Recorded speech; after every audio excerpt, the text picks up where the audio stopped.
Students, whatever homework is given to you, you have to submit it on the very next day between 8 am to 1 pm to the given WhatsApp number, and it is compulsory to submit your homework as your attendance will be marked on the basis of your submission. Hello students, today we will discuss reading and explanation of chapter number 6, Force, Work and Energy. In previous video, we had discussed about work and simple machines. In this video, we will learn about energy, sources of energy and energy transformation. So, let's start. Now, first heading is about energy. We apply force to do a work. How are we able to do work? We use energy to do work. Energy is the ability to do work. Energy is required to apply force to do work. We need energy to do a difficult job like climbing, lifting load, etc. And even for simple work like walking, talking और reading. बच्चों, हमने यह सीखा है कि काम करने के लिए हमें फोर्स लगाना पड़ता है. वो काम कैसे होगा? अगर काम करने के लिए हमें एनर्जी यूज करनी पड़ती है तो यूज करेंगे, क्योंकि एनर्जी मतलब काम करने की एबिलिटी. विदाउट एनर्जी हम काम नहीं कर सकते. इन शॉर्ट, काम करने के लिए फोर्स की जरूरत पड़ती है. फोर्स लगाने के लिए एनर्जी की जरूरत पड़ती है. जब बहुत डिफिकल्ट काम करना होता है, जैसे कि कहीं पे ऊपर चढ़ना हो, भारी वजन उठाना हो वगैरह, या फिर सिंपल काम करना हो जैसे कि चलना हो, बात करनी हो या फिर पढ़ना हो, तब भी हमें किसकी जरूरत पड़ती है? Yes, energy. मतलब ये सब काम करने के लिए हम एनर्जी का ही यूज करते हैं. विदाउट एनर्जी हम काम कर भी नहीं सकते. तो ये एनर्जी हमें किस में से मिलती है? आइए अब हम सोर्सेस ऑफ एनर्जी के बारे में समझें. Sources of energy. There are different sources of energy. Energy के अलग अलग सोर्सेस हैं, जैसे कि solar energy, wind energy, geothermal energy and water energy. तो सबसे पहले हम सोलर एनर्जी के बारे में सीखेंगे. Solar energy. Most of the energy is derived from the sun.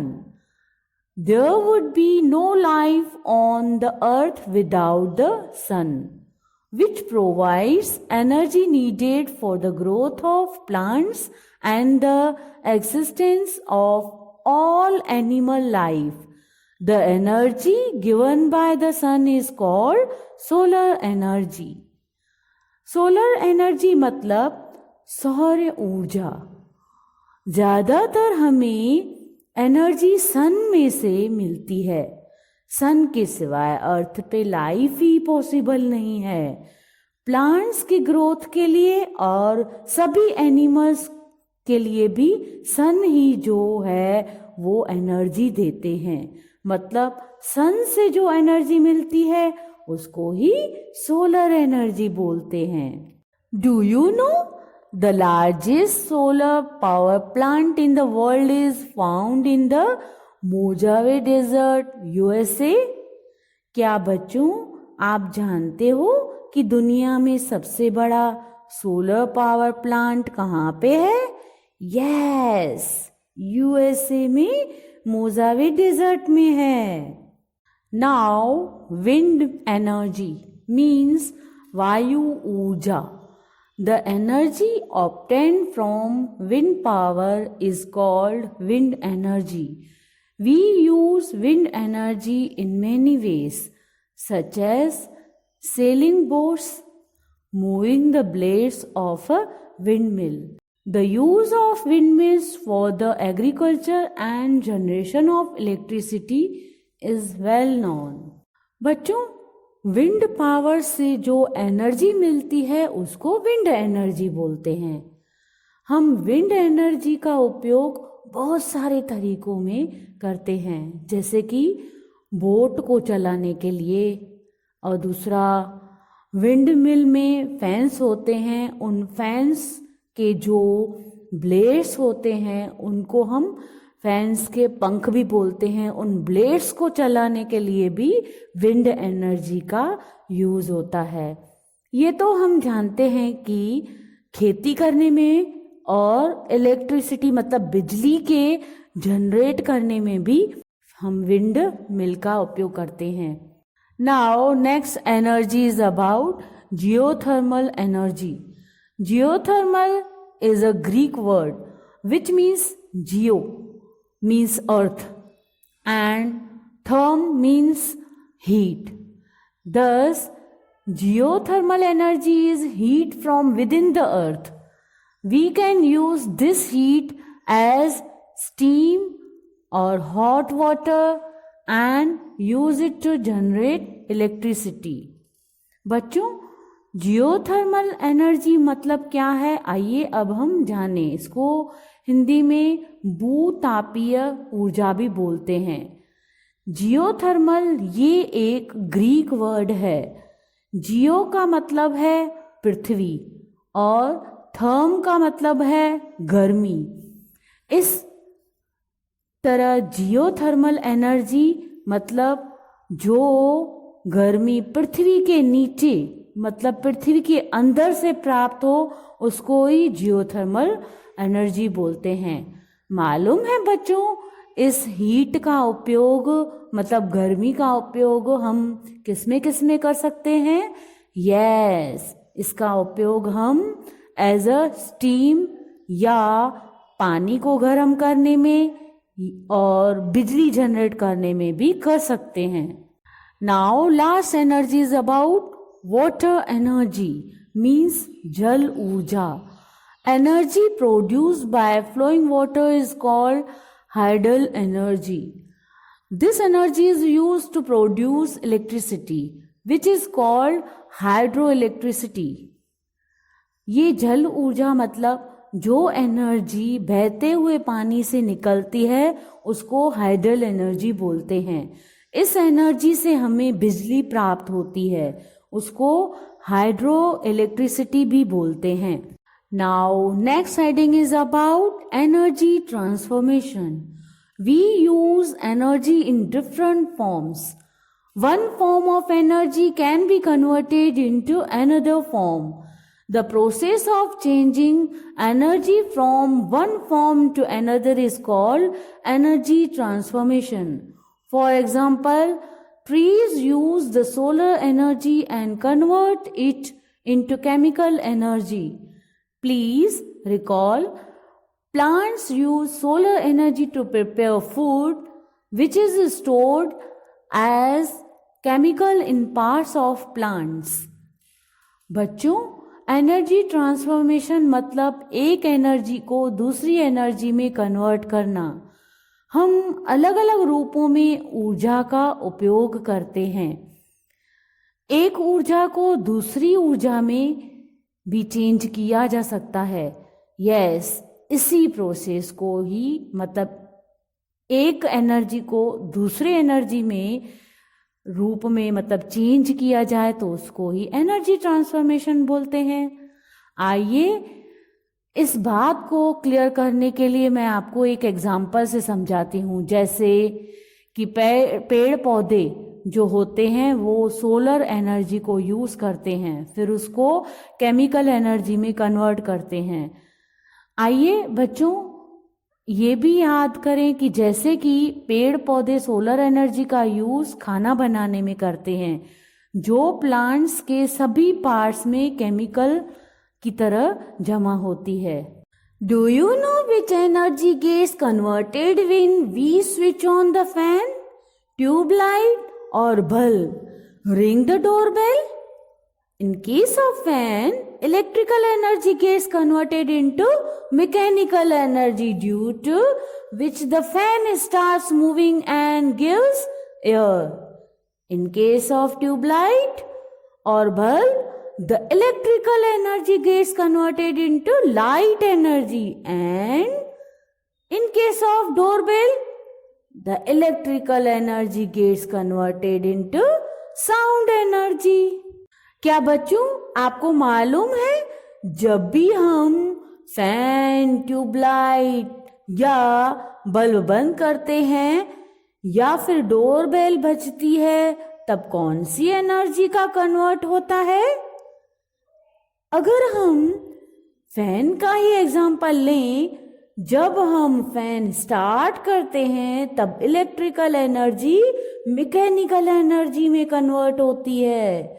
मतलब कि फैन मूव करना स्टार्ट करता है और हमें हवा देता है। अब ट्यूबलाइट में फिर इलेक्ट्रिकल एनर्जी लाइट एनर्जी में कन्वर्ट होती है क्योंकि रोशनी मिलती है। इसी तरह फिर डोरबेल में देखा जाए तो इलेक्ट्रिकल एनर्जी फिर साउंड एनर्जी में कन्वर्ट होती है क्योंकि आवाज सुनाई देता है, इसीलिए उसको साउंड एनर्जी बोलते हैं। You may have seen windmills and solar panels on the roofs of buildings.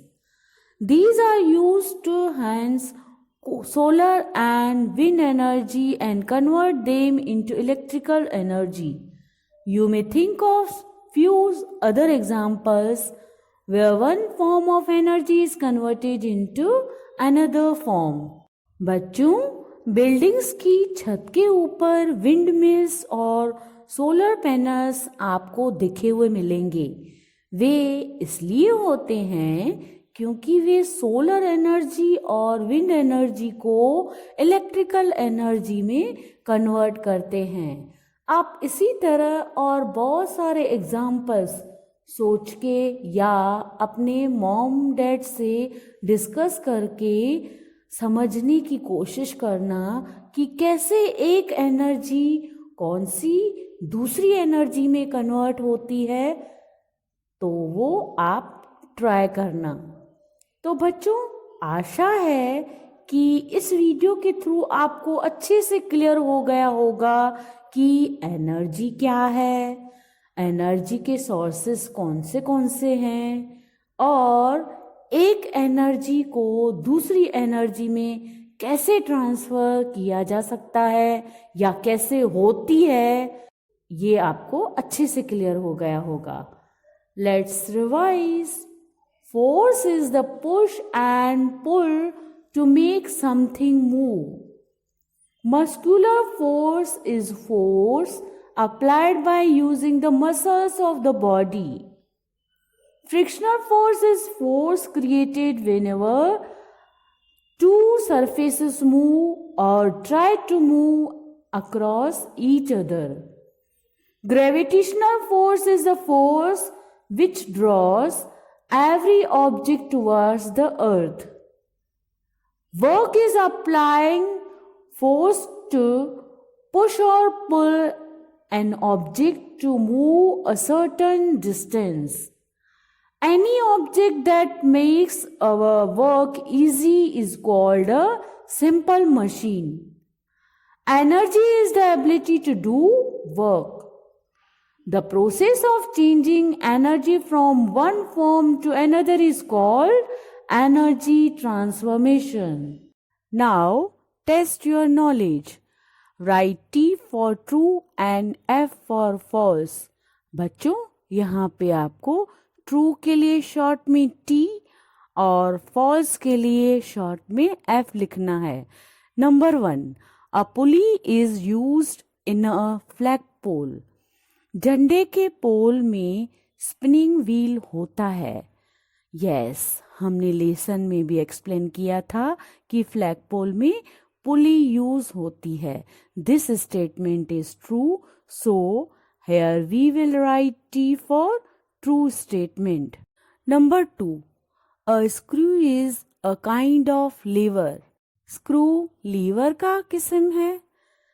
No, this statement is false. Actually, a pair of scissors is a kind of lever. और सीसा, a bottle opener, ये सब liver के किस्म हैं.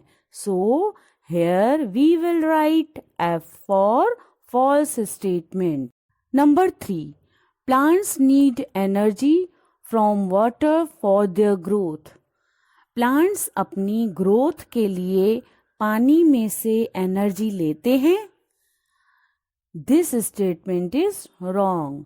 Plants अपनी growth के लिए सन से एनर्जी लेते हैं. So here we will write F for false statement. Number 4. The energy derived from deep inside the earth is called solar energy. Means पृथ्वी के नीचे से जो एनर्जी मिलती है उसको सोलर एनर्जी बोलते हैं? नहीं, पृथ्वी के नीचे से जो एनर्जी मिलती है उसको जियोथर्मल एनर्जी बोलते हैं. So this statement is false. Here we will write F for false statement. Number 5. Wind energy is used to sail boats. Means boat को सेल करने के लिए, मतलब बोट्स को चलाने के लिए विंड एनर्जी का उपयोग किया जाता है. यस, बोट को चलाने के लिए विंड एनर्जी का ही उपयोग किया जाता है. बिना विंड के बोट नहीं चल पाती. So this statement is true. Here we will write T for true statement.